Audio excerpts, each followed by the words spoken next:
Good morning, students. This is a revision class for this physical and chemical changes.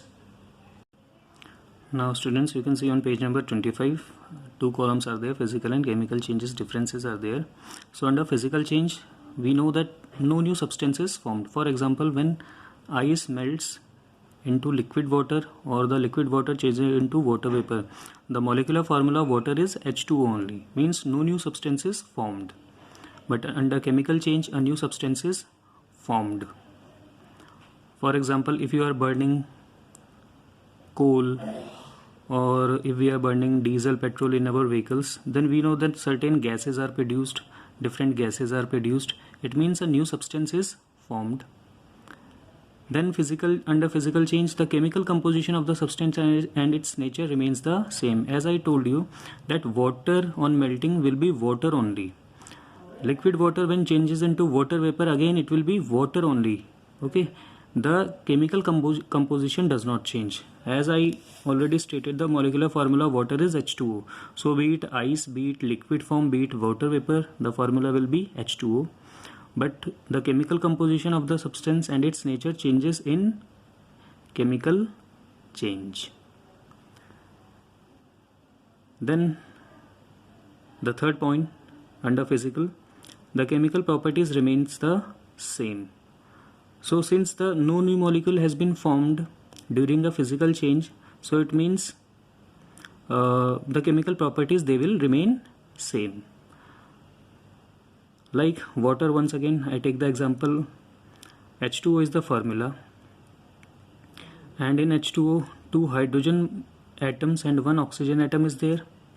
So be it a liquid or ice or water vapor, always 2 hydrogen atoms and 1 oxygen atom will be there. But in this case, chemical change, the chemical properties obviously they will get changed.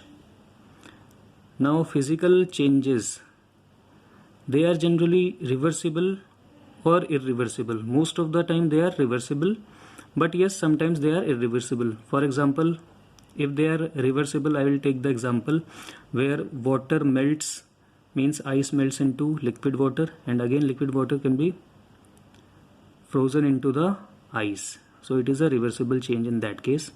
But some irreversible example of physical changes, for example, if a glass it breaks down, or if you tear up the paper, so we cannot join the paper or we cannot join the glass pieces to make the glass once again in the same way.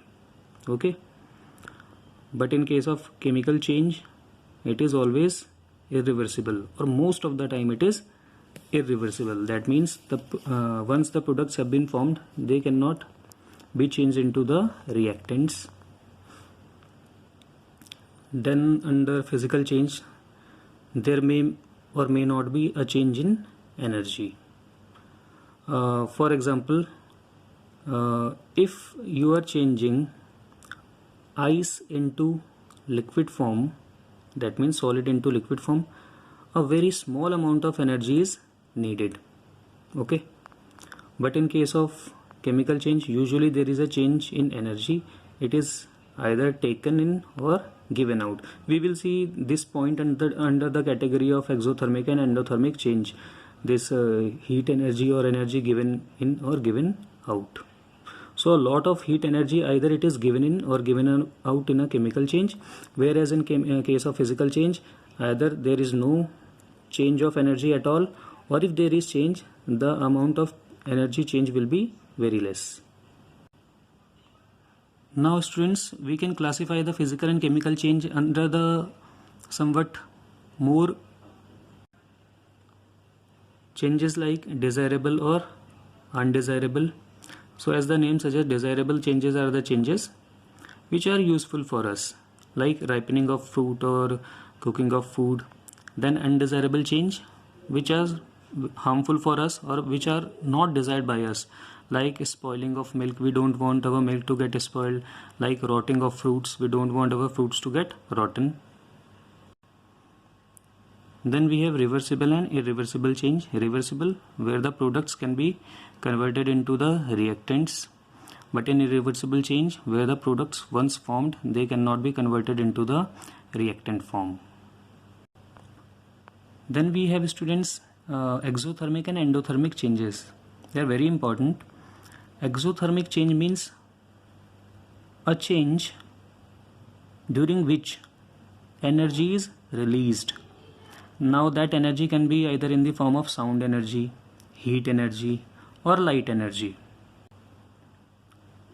For example, when we burn coal or petrol or diesel, you know that light energy is also seen, and most importantly heat energy is also evolved.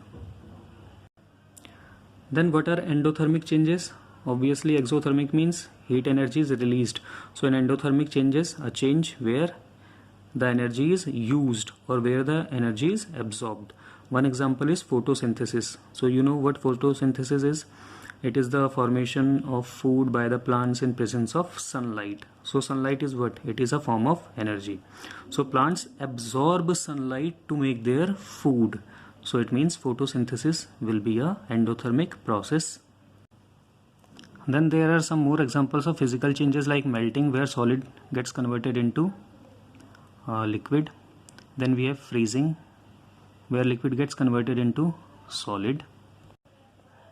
Then we have boiling, where liquid gets converted into vapor or the gas phase by heating it into a certain constant temperature, like water boiling takes place at 100 degree Celsius.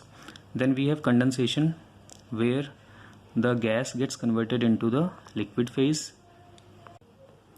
Then another physical change is evaporation, where liquid gets changed into the vapors. Now students, boiling and evaporation, they seems to be the same thing, but evaporation can take place at any temperature, whereas boiling takes place at a constant temperature. For example, if you spill water on the floor, so you know that water will that liquid water will become gaseous phase after some time. Okay. So this is the simple case of evaporation. Whereas if you are making tea, so first you are boiling the water, so that again the liquid is getting converted into the vapor phase in case of boiling, but that is taking place at 100 degrees Celsius. Some fixed temperature boiling takes place, but evaporation takes place at any temperature. Then on page number 22, you can see the rate of evaporation. It can get increase if the following parameters are there, like increase in temperature, decrease in humidity, increase in wind speed, increase in surface area. Now what is this humidity? Humidity is the amount of water that is contained in a specified volume of air. Then sublimation is also there, where the solid gets directly converted into the vapor phase. For example, ammonium chloride, dry ice, naphthalene balls, camphor. You are aware of the naphthalene and camphor. Then dissolution process is also there. For example, if you are adding sugar or salt and getting it dissolved in water, so that process is dissolution process, and it is a physical change, because if you evaporate the water, then you will be left with the salt or the sugar in the vessel. Then at last we have chemical changes, a change in which a new substance with a new chemical composition and property is formed is called a chemical change. Some examples they are showing you, like ripening of fruits, like rusting of iron. For example, if once the iron is rusted, it will not get back to the original form of the iron. So examples of chemical change are digestion, where our food is digested in our intestine and stomach. Once it is digested, it cannot be converted into the same sort of food item which we took as it was there in our mouth. Then we have respiration, and you know the respiration definition. It is a process where energy is formed with the help of food and oxygen in our body. Then photosynthesis is another example of chemical change. Once the food has been formed, it cannot be get back into the raw form. Then we have combustion, where something is burned in presence of oxygen, and once it is burnt, the same reactant cannot be obtained. Then we have fermentation. Now fermentation, students, it is a microbial process, means it occurs with the help of the microorganisms. For example, setting of milk to form curd, or to make wines, or to make that idli, dosa, etc. We need microorganisms help. And then we have another chemical change called rusting. What is this rusting? When objects made of iron come in contact with moist air, a brown flaky substance called rust is formed on them.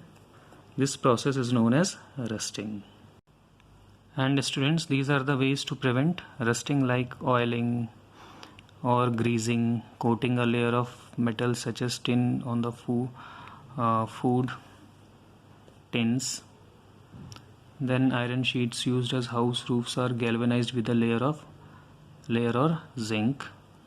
Likewise, so these are the methods to prevent rusting of iron. So with that, we have finished the revision, and do prepare well for your UT.